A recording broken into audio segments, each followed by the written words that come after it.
మీ కళ్ళద్దాలిక పక్కన పెట్టేయండి. ప్రతి కంటి సమస్యకి బెస్ట్ సొల్యూషన్ ఇస్తుంది అమెరికన్ లేజర్ ఐ హాస్పిటల్. ప్రముఖ కొరియోగ్రాఫర్ జానీ మాస్టర్ లైంగిక ఆరోపణలు ఎదుర్కొంటున్న విషయం తెలిసిందే. ప్రస్తుతం కస్టడీలో ఉన్న జానీ మాస్టర్ ను పోలీసులు శనివారం కోర్టులో హాజరుపరిచారు. తాజాగా ఈ కేసులో మరో ట్విస్ట్ చోటు చేసుకుంది.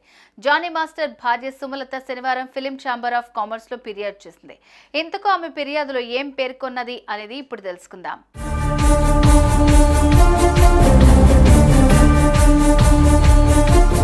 ప్రేమ పేరుతో నన్ను మోసం చేశాడంటూ మహిళా కొరియోగ్రాఫర్ జానీ మాస్టర్ పై నార్సింగి పోలీసులకు ఫిర్యాదు చేసింది. దీంతో పోలీసులు అతన్ని అరెస్ట్ చేసి జైలుకు తరలించారు.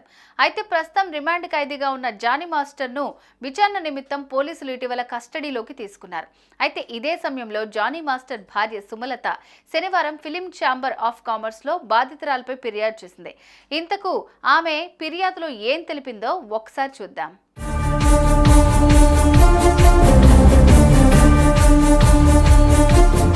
అవకాశాల కోసం బాధితురాలు నా భర్తను ట్రాప్ చేసి ఇంటికి కూడా రాకుండా చేసింది. గత 5 ఏళ్ల నుంచి నాకు నరకం చూపించింది. దీంతో నేను ఆత్మహత్య యత్నం చేసేంత వరకు తీసుకెళ్లింది.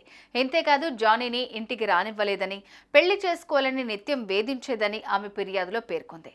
నా భర్త ఇంటికి రాకపోవడంతో నేనే బాధితురాలి ఇంటికి వెళ్లాను. జానీ మాస్టర్ని నువ్వు ఇష్టపడితేనే నేను తప్పుకుంటానని చెప్పా. కానీ ఆ అమ్మాయి మాత్రం జానీ తనకు అన్నయ్య లాంటి వాడని చెప్పడంతో నేను నిజంగానే నమ్మేశానని సుమలత తెలిపింది. వాస్తవానికి ఇక్కడ బాధితురాలు ఆ అమ్మాయి కాదు, నేను నా భర్తే.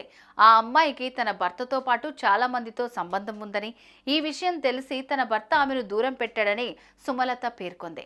దీని కారణంగానే ఆ యువతి నా భర్తపై తప్పుడు కేసు పెట్టి ఇప్పుడు కక్ష సాధిస్తోందని సుమలత ఆరోపించింది.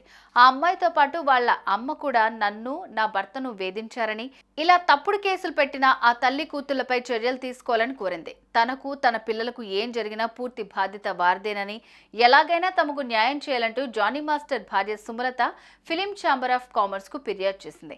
అయితే ప్రస్తుతం దీనికి సంబంధించిన లేఖ ఇప్పుడు సోషల్ మీడియాలో వైరల్ గా మారుతోంది.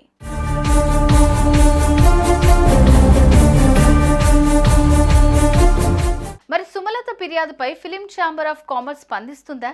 ఒకవేళ స్పందించినా ఎలా రియాక్ట్ అవుతుందనేది ఇప్పుడు ఆసక్తిగా మారింది.